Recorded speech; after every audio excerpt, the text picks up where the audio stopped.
I'd like to call this meeting to order. Please stand for the Pledge of Allegiance.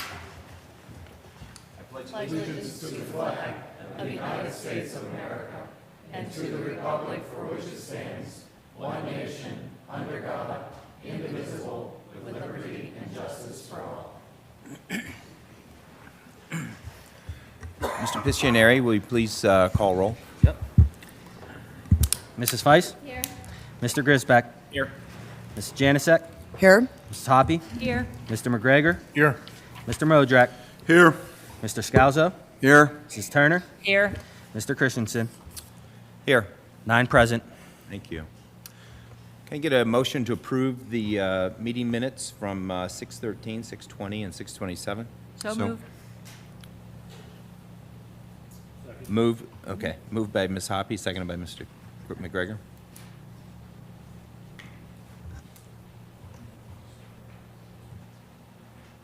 Voting is open.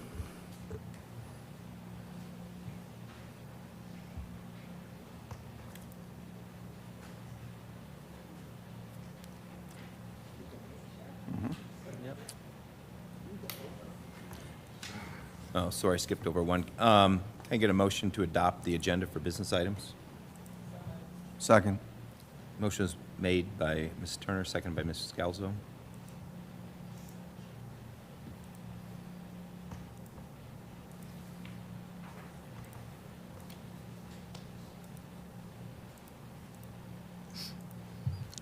Voting is open.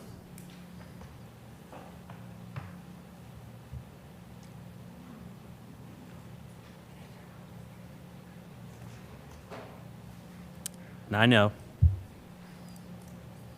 Thank you. I'd like to announce executive session held earlier this evening, August 22nd, 2023, for personnel, other legal matters, and to receive information. Is there a solicitor's report? I just want to report that we have been providing some support to the administration with respect to the elementary school project.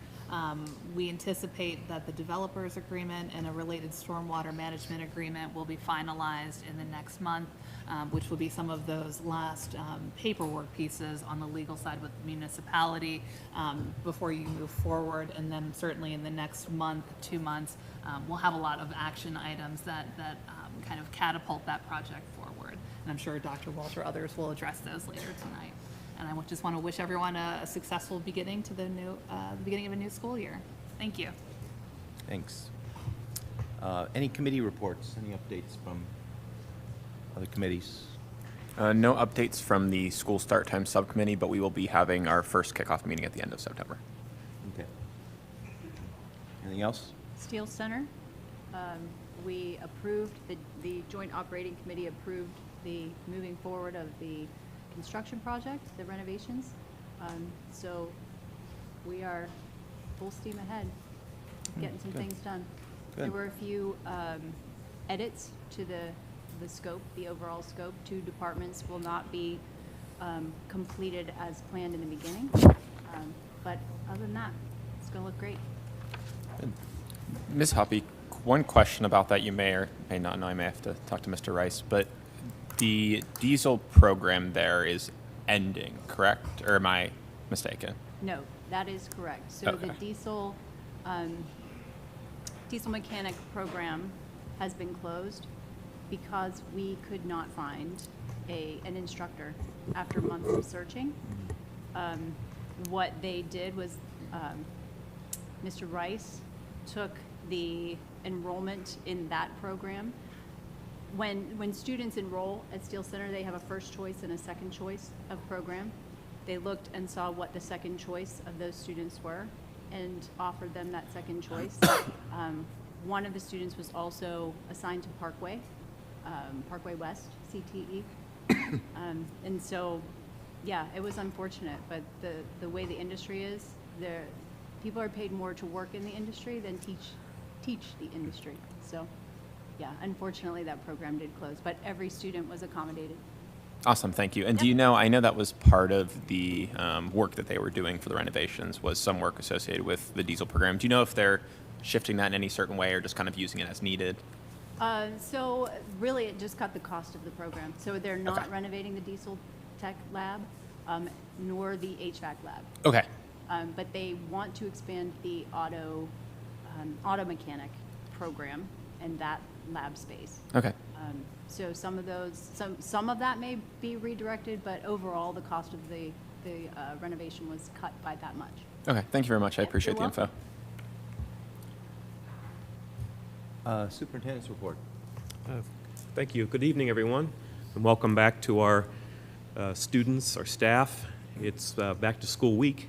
In fact, we welcomed our faculty back yesterday with our opening convocation and the beginnings of some in-service time. We spent today doing more professional development for our staff. And then Thursday, we open the doors and turn on the keys to the buses, and off we go to the 23-24 school year. I want to give a shout out to the administrators and the principals who marvelously hosted some professional development over the past 2 days. Teachers are giving great feedback about their development experiences. You know, we pitched the theme for this school year to be Here We Grow, and the point behind that is the importance of a growth mindset and what impact that has on someone's ability to get better at something. With effort, commitment, and belief in potential, they will achieve great things, achieve new heights, and that was the message we delivered to our faculty on Monday, and continue that again this week, today, for instance, with their professional development. I also want to put a new spin on a phrase we've been using quite frequently in our administration, the idea of being best in class. And we've turned it into an acronym, and you'll see right there behind Dr. Mensch, the word BEST for us this year is going to stand for better every single time. And that'll be something we want to see from our students, getting better every single time, from our faculty to making their lessons better every time, administrators, all staff, everybody involved is better at their job every single time they start it, because that's what's going to make a difference for us. So it's going to move the needle, move the district to our ultimate goal. This month, I'd like to give you an update on one aspect of our strategic plan, and that's the human resources bucket of goals. There are 3 human resources goals in that bucket. We'll start by reminding the board the vision that we had for our human resources when we developed the plan. There were 3 vision statements, and then underneath each of those were corresponding goals. The first vision statement is that we maximize our valuable human resources by thoughtful utilization and assignment of staff. And this aligns this vision sort of aligns our efforts to maximize that particular budget category, which is the largest for our school district, is personnel. It's not necessarily addressing a class size ratio as it is the educational staff to student ratio. And that ultimately is where we want to get to, a place where we've got a sustainable ratio based on our enrollment that has declined over the years. And I think the way this is achieved optimally is through natural attrition, through the retirements and resignations of staff, that we evaluate all positions, top to bottom, every department, for whether they are still necessary given the size and scope of our district and our facilities. That's going to take more time. We allowed ourselves 5 years in the strategic plan, and as retirements come up every year, we continue to have those evaluation conferences and determine best fit and best need. So we're going to ask for every bit of those 5 years to reach the best place we can be. The second vision statement we put out there was that Bethel Park employees are proud of their job, their district, and the employees feel supported and valued. And that vision is aligned to a goal where we would have 90% satisfactory reports from our faculty and staff in their sense of connectedness and respect and value. We think this is a critically important goal because we know the essential value of educators in the overall success of our school district.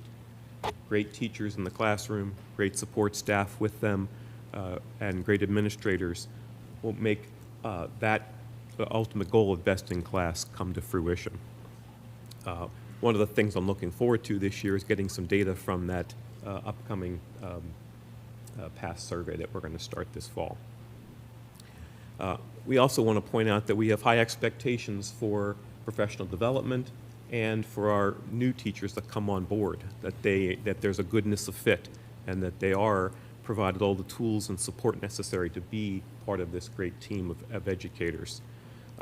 So all of that leads to then action steps or goals for us to have high-quality professional development, a supportive and impactful induction program for new staff. We want to enhance our employee wellness program. We want to make sure we have available mental health issues and services for staff. We also want to improve our spaces for staff, wellness spaces, and organize wellness activities and opportunities for staff members. While they're all tangentially related to the mission, we think they're all essential to achieving that mission. The third vision is every staff member is invested in professional and personal growth. Here we grow. Bethel Park helps them achieve their goal of their growth through high-quality, targeted staff development offerings. And last year, we averaged a rating of 3.5 out of 4.0 on professional development evaluations. That was a 0.05 of a point increase from the prior year. But that tiny bit of growth, yeah, that's a win. We'll take that tiny bit of growth. Yeah. We love your enthusiasm. Thank you. Yeah. So the administrative team, and specifically the instructional cabinet that includes Mrs. Figlioli, Mrs. Wells, Mr. Slezak, and Dr. Shu and Mensch, have put considerable time into planning our professional development, and some of them even made presentations themselves. The principals have also thrived with the responsibility of staff development for some of our newer initiatives, like the SPMs rolling out this year. And I'm pleased that the department facilitators are also embracing this role and doing a great job through the work. We prioritize staff development because we know when they get better, we get better, and when we get better, the students get better experiences. So we're pleased with the modest growth on these HR goals. It's worth saying again and again that these are seismic shifts in our operation and in our workplace. This takes time, and even more time for those shifts to produce the long-term benefits and effects that we're looking to achieve. So I invite everyone who's here tonight and listening to find your own opportunities for professional growth to help us all take that next step forward, and we'll stay arms locked as we open up this new school year.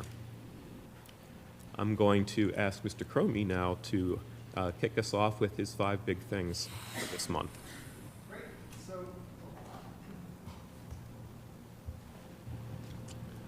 Okay, so this month's 5 big things, as always, there are more than 5 wonderful things happening at Bethel Park.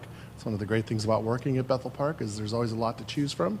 But we've chosen these 5 to kind of focus on.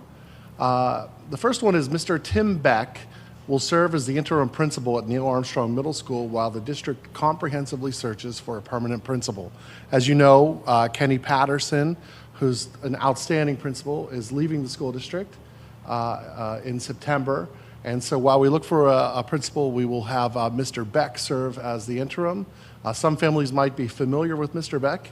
He has served as the Dean of Students at IMS for the past 1.5 years. Before that, he spent several years in the district as a substitute teacher. And before his time at Bethel Park, Mr. Beck was a principal for 13 years at Stowe Rocks High School and Avella Junior Senior High School, respectively. So we're very lucky to have someone with that much experience to take over for Mr. Patterson. And also, of course, Mrs. Kramer will continue on as the assistant principal there and will help steady the ship while we find a permanent replacement. Our second big thing is yesterday, Bethel Park welcomed back its staff through a series of fun and interesting initiatives designed to build staff cohesion. One of the topics covered was collective efficacy, the principle that we are all connected and working together every day. It's part of that growth mindset that Dr. Walsh alluded to earlier. The discussion culminated with a district-wide rock, paper, scissors tournament won by IMS teacher Mr. Scott Starenko. So he's the king of the rock, paper, scissors. Today, the groups broke into smaller cohorts. Some of the focus areas included K-2 math fluency assessment tools, the Study Island tech tool that was for grades 3 through 8, and high school curriculum mapping, among others. There was also rescue breathing and a bunch of others. So it was a wonderful day for everyone. This one's very interesting. Bethel Park High School recently announced that Nick Perziola, a 2023 graduate and a dedicated community servant, has been awarded the prestigious Big Heart Scholarship in the amount of $9,170. It was administered through bold.org. It was funded by the Gentile family. This annual scholarship recognizes students who embody exceptional character, compassion, and a commitment to positively impacting the community. The award is intended to carry forward the legacy of the late John Gentile, the former Bethel Park High School teacher who personified these principles and how he approached his life. Over the summer, 3 Bethel Park School District paraprofessionals began taking advantage of a collaborative grant between the school district, the Pennsylvania Department of Education, and Slippery Rock University that will earn their master's degree in special education with no tuition costs. We applaud from left Wendy Shaw, who's a para at Ben Franklin, Nicole Ragnelli, who is a para at Memorial, and Erica Steers, who is a para at Abraham Lincoln, as they each further their education and working with our special education population. That's a very neat program. And finally, something we did over the summer was show your colors, and I have to say that Bethel Park showed its colors this summer. It was amazing, the response that we got. It was incredible. So earlier this summer, we encouraged the entire Bethel Park community, students, families, and teachers alike, to demonstrate their Bethel Park pride through an initiative we called Show Your Colors BP. Families were encouraged to pose in their favorite Bethel Park gear wherever they found themselves this summer. Submissions poured in from near and far and included dispatches from as far away as Northern Europe to Alaska and even the Caribbean and Brazil. Just as impressively, they also came from local campgrounds and fairgrounds and even a few backyards, among other places. So it was a wonderful thing. We received more than 140 submissions over the summer, so I was very busy, but it was awesome to see the breadth and the reach of Bethel Park as well as the community pride, and it was a great way for us to keep our families engaged during a time when they're normally not. So that was a wonderful tool for that. It was a great way to get other messages out because they were following all of their friends and neighbors' travels. So those are the 5 big things. Thank you, Mr. Cromie. I noticed that when you show your colors, it comes through in black and white, I guess. Yeah, exactly. That's exactly right. I'm going for irony, right? Okay, I'm going to ask our curriculum leadership team to give us their bright spots from August. No, you are. We're waiting for the clicker.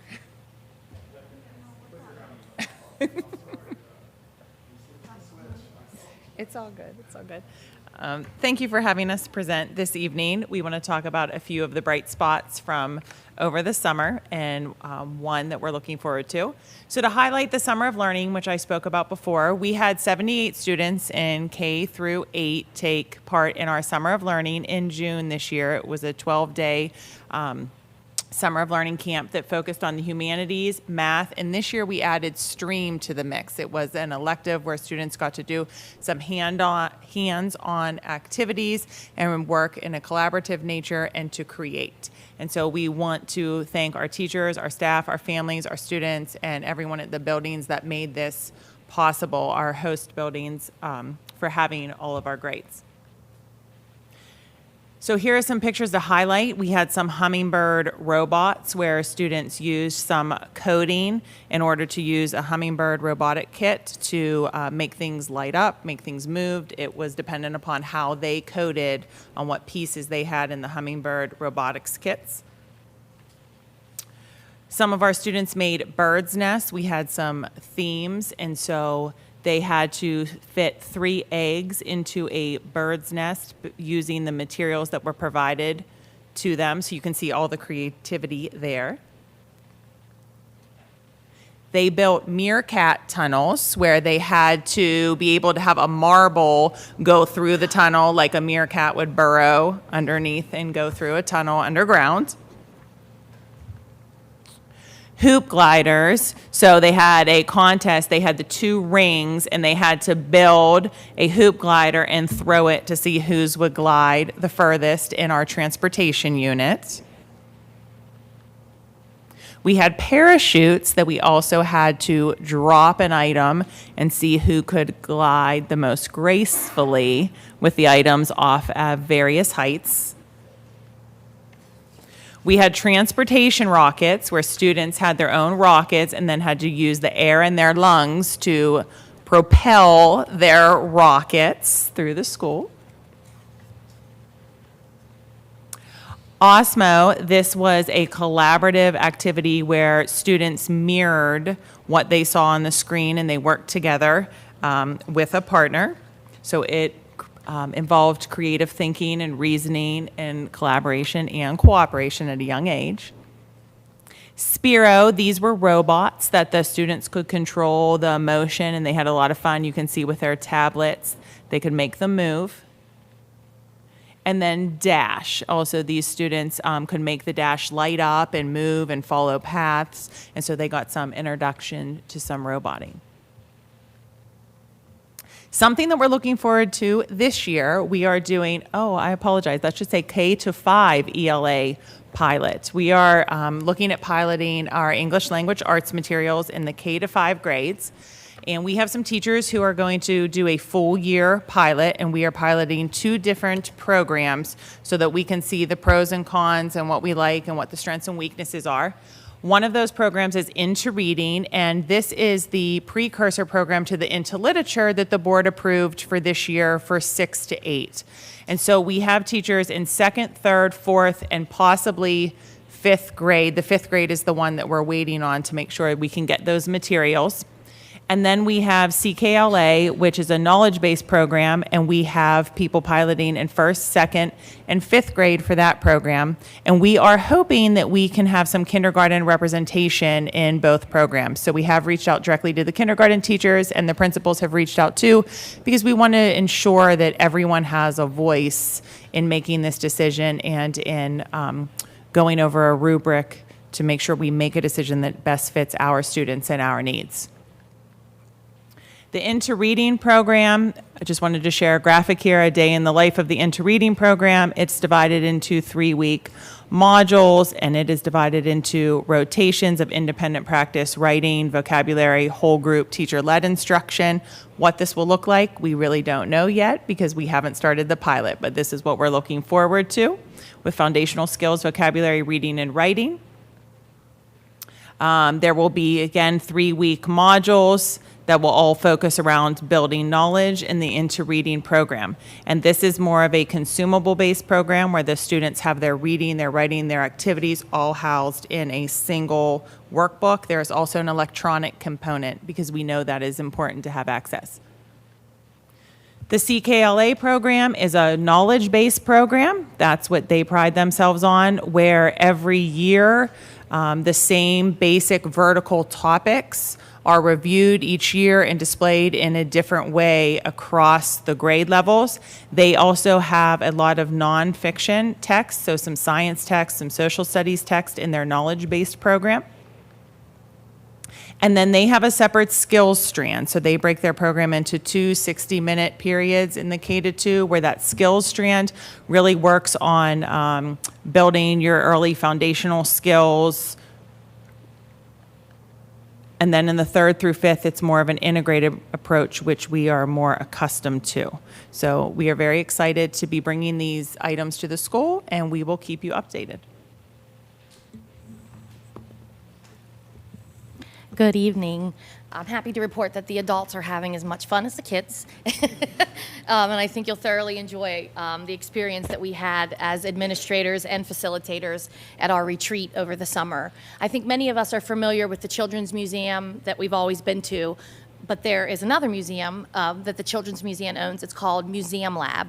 And in 2020, they reopened this lab. It was originally the Carnegie Library. And in true Children's Museum fashion, there was a lot of creative reuse of the materials that were already there. So you will notice in the pictures that the architecture and the structure of this building is just incredibly gorgeous. It was a great place for us to learn and collaborate and play together. And I just wanted to share that journey with you all. The facilitator that worked with us all day her name's Debbie Coppola, and she also works with us in the design of the elementary school project. So once we started working with them, and we've worked with them in the past, we knew how much value they could add to our professional development. Just a couple pictures here of the group. Like I said, this was a combination of the administrators, elementary, middle, and high school principals, and also all of our facilitators. So we had two options. We could either go in the June date, if that worked best for your schedule, or in the August date. So I have a mixture of both sessions of the pictures mixed in. These are just some of the ones of us when we first got there.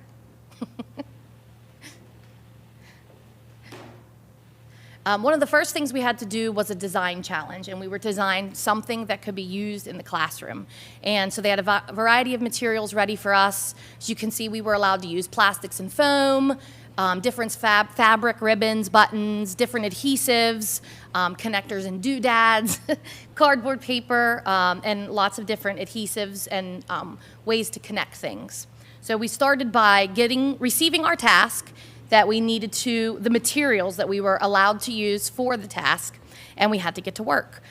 So you had some restraints of what you could do. We received red, blue, and a lighter blue color cards of, maybe you weren't allowed to use tape, or you had to use tinfoil, you weren't allowed to use this. And then midway through the design, they come around and throw a curveball at you and say, oh, now you're not allowed to use this. So we then had to iterate and change our design. So these are some pictures of the staff and the administrators and the facilitators working on their inventions.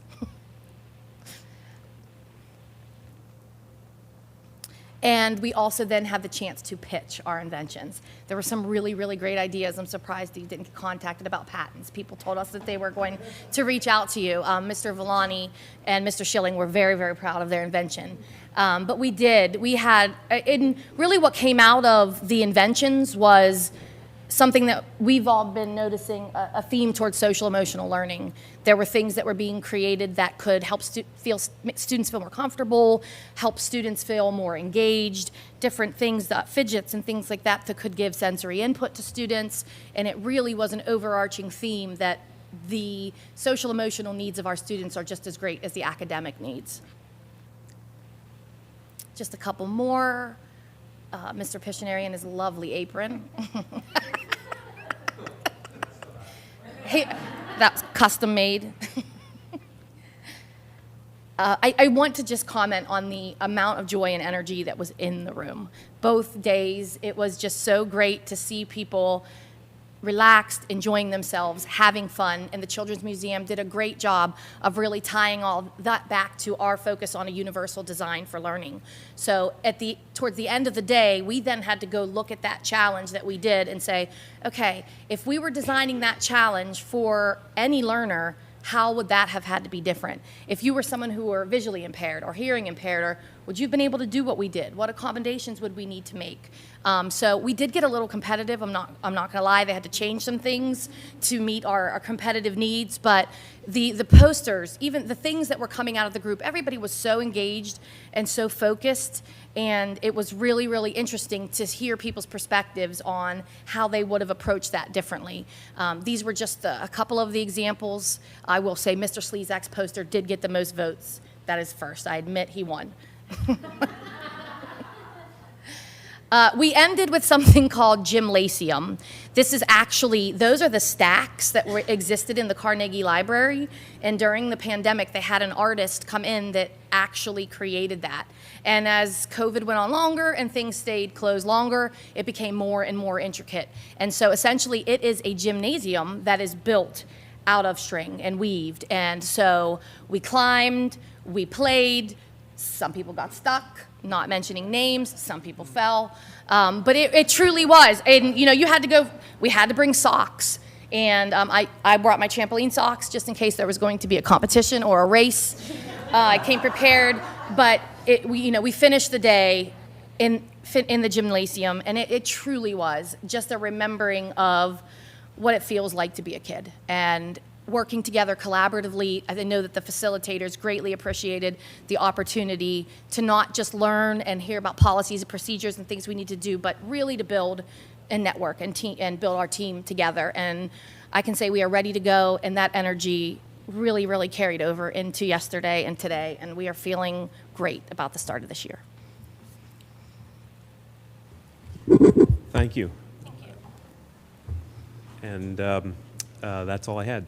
Thank you very much. Oh, actually, I do add one thing. I think Mr. Cromie is over there working furiously on some additional correspondence going out over the next couple of days. As we're getting closer to the start of school, there are some important e-blasts that'll be coming out relative to like transportation and busing and so forth, as well as required forms and so on. Mr. Cromie, I saw you turn your mic on. Are you able to Yeah, we preview are. that, what's coming, and when to expect it? Yeah, so we have a letter set to go out tomorrow that will address kind of some of the transportation, any transportation questions people have. And it's just a reminder for safety tips, kind of how to find that information. Of course, for years, the school district would send out postcards. They no longer do that. That information is now located in your home access center. And we were having some issues with the home access center, but that is now resolved. The home access center, that also was the portal that had some of the forms for like photo refusal and physical information. And we were just having some syncing issues with some third-party vendors. And those syncing issues, as of late this afternoon, were resolved. And families should have gotten an email tonight explaining to them how to get that information. And we'll send out a follow-up correspondence tomorrow, just reassuring them that it's there and that if they have any issues, they can come back to us. But our tech departments worked really hard to resolve those issues, and they're kind of limited by when you're working with outside vendors in different countries, it can be a challenge. So they were able to do it, and just in time for the start of school. Thank you. That's all I had. You had a question? Yes, I had a question. Ms. Wells, I had a question about the ELA pilots and whether or not those were programs doing decoding instruction and or how that would fit into the science of reading and what we now know about dyslexia and those sorts of things. Yes, so both of those programs are saying that they are aligned. And so our teachers did look at 5 different programs to determine which 2 they wanted to pilot. And so we are using a Center for Reading rubric that is recommended to make sure that we will meet all of the components, and we're going to weigh those against one another and make sure that they meet our needs. So based on the literature, yes, but that's why we are really excited to have a full year to actually see the strengths and weaknesses and if there is a need for anything to be supplemented. Okay, great. Thank you. I just wanted to follow up and make sure all of the science of reading people knew the answer to that. Thanks.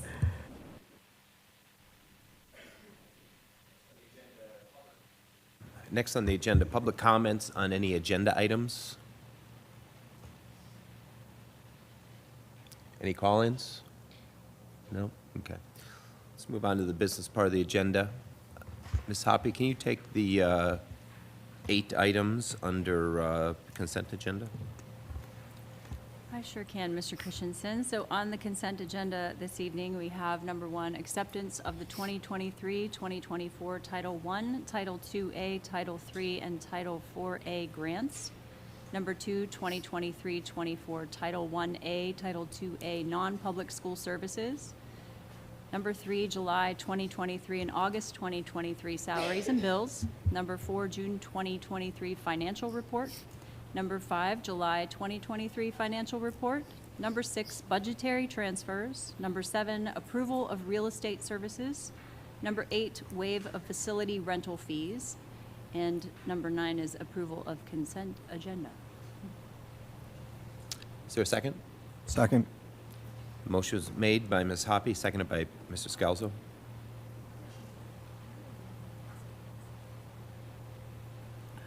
Voting is open.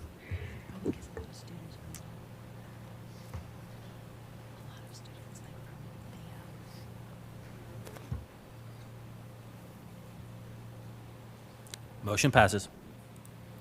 Thank you. Ms. Scalzo, can you take the one item under Curriculum Committee? Under Curriculum Committee, we have one item, 2023-2024 Athletic Handbook.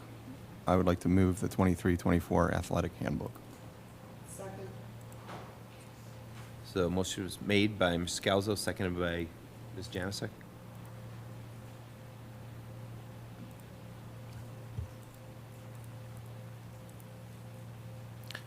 Voting is open.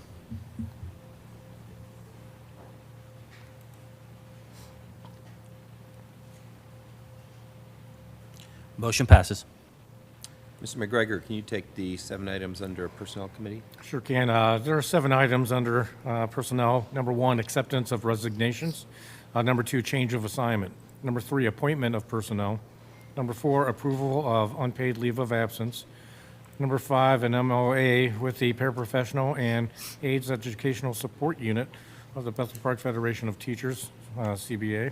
Number 6, approval of extra duty responsibility programs for the 2023-24 year. And number 7, approval of administration tuition reimbursement.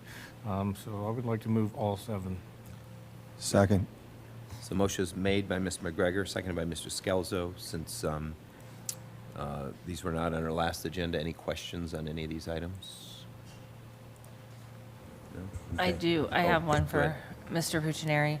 Number 1, under classified change of assignment, that instructional aid, so there will not be an instructional aid anymore in 1st or 2nd grade at Memorial? Or is that instructional aid still there and this is another one being moved? No, so that's the one that was put there last year for class sizes. So based off of the contract, we had to move that one to George Washington to have all the contract language in regards to how many hours an instructional aid supports a teacher. So once we did that, it was across the board. Everybody was still on top of the hours. So we felt at that time, yes, that person would be moved over to George Washington and it fulfills all the contract language. So that person's not being replaced. Okay. Any other questions? Okay. Voting is open.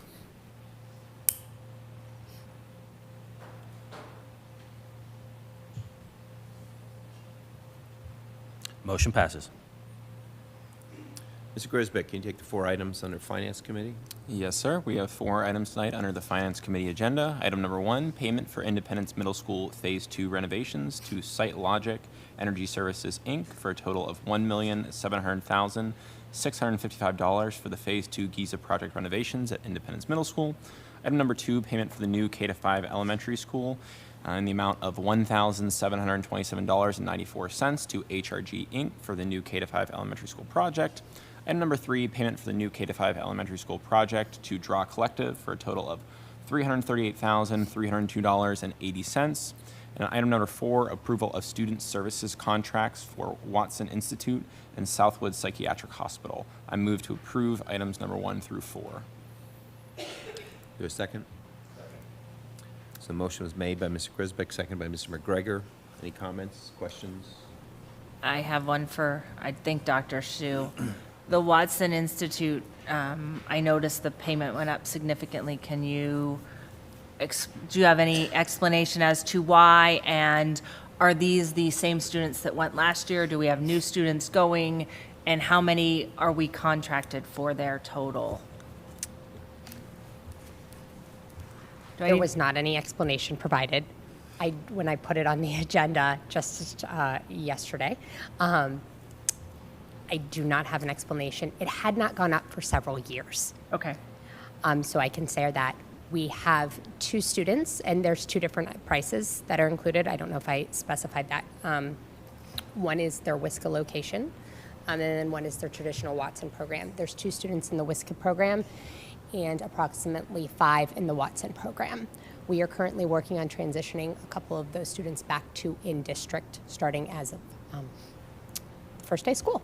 Okay. So we are working on phasing those students back, but I certainly can find out the reason for the cost change. I know that they are also doing construction, so that may play a factor into it. Okay, it was just a larger jump than. I agree. Yeah, okay. You saw that too, okay. Thank you. Any other questions? Okay. Voting is open.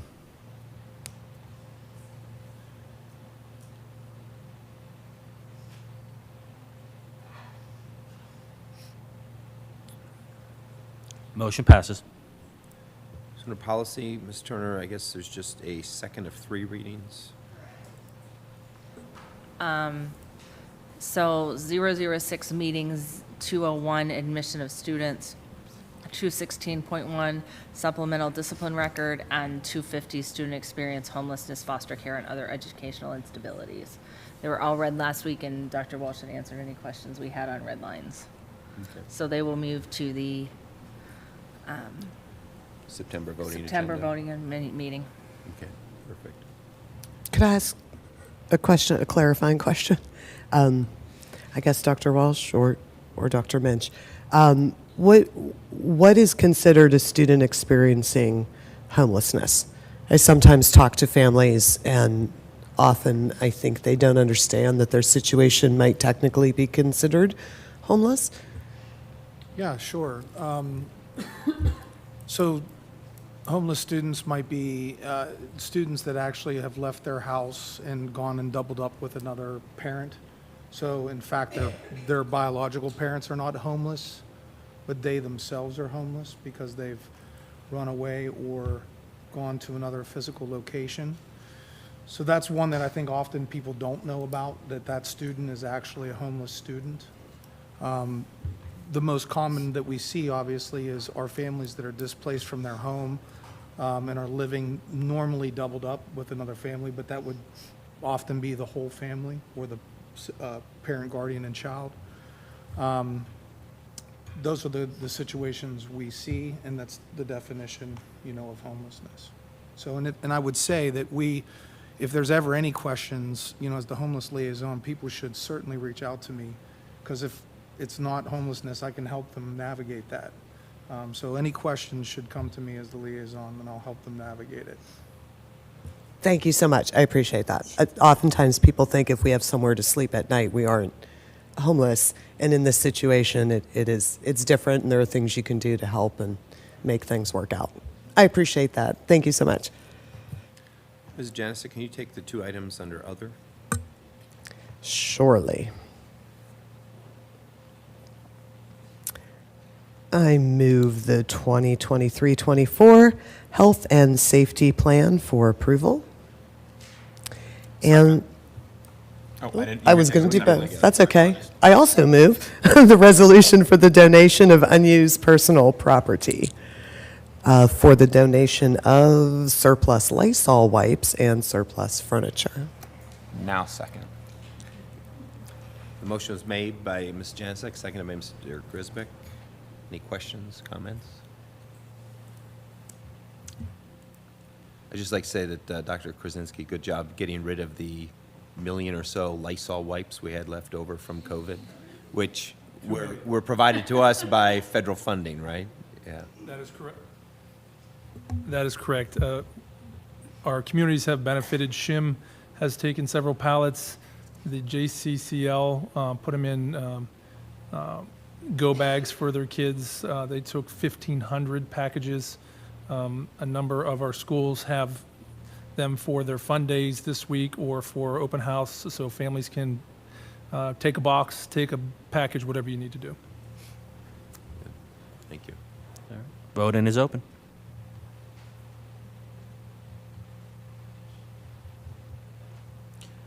Motion passes.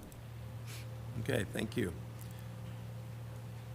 Next on the agenda, are there any public comments on anything related to school business? We have 2 minutes.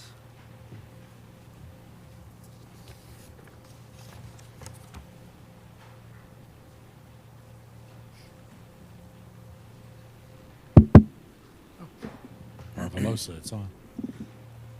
I stopped in at the last meeting and had a very brief discussion with you all regarding, I'm sorry, name and Name. address. Thank you very much. John DeLallo, 15. Told you it's been so long since I've been in front of this microphone. John DeLallo, 1565 Lucille Drive, Hamilton Heights, Bethel Park. How about that? Anyway, I stopped in last week and, or last meeting, I'm sorry, and kind of pled my case. And once again, offer my services as a substitute teacher. Just to reiterate, all of my certificates are up to speed. The renewals that I didn't even know were required have been accomplished, and Precision has all of that in hand. And I have heard nothing from the school or from Precision, and I'm hoping to get a positive response this evening. Thank you. Thank you.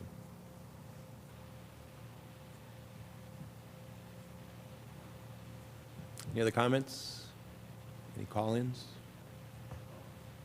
Any board comments? I guess I'll be the first to wish the administration back to start the 23-24 school year. You guys have been hard at work for 2 days.